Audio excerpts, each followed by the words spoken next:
Let's take a look at our hydraulic clutch system, some of the parts that make up the kit, as well as some of the tips on how to properly install a hydraulic clutch system.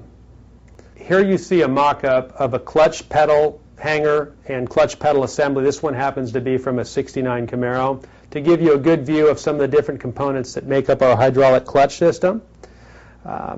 Starting from the custom clevis yoke and pin, the push rod into the master cylinder. In this case, we're using a Tilton master cylinder. The firewall mounting bracket, which I'll get back to in a moment, and then the fluid line with remote mount reservoir. The important piece to this whole kit is the firewall mounting bracket.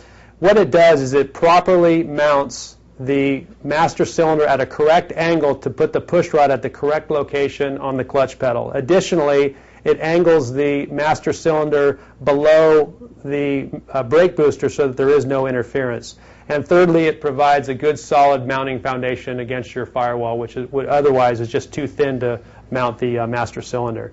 When looking at where to mount the push rod on the clutch pedal, it's all touched on in our instructions, or explained in detail in our instructions, but to give you an overview, basically for this size clutch master cylinder, you want to measure from the pivot point of the clutch pedal down to the center line of the clutch pedal. In this case, we're looking at about 12 inches.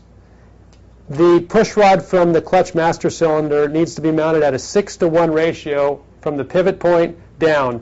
So if you have a 12-inch clutch pedal measurement, 12 divided by 6 gives us 2 inches down from the pivot point. The bracket will put things in the correct place for you. Then you can see how we get a good smooth pedal movement, straight in and straight out without any arc going into the master cylinder. Gives you a quick overview on how the system works.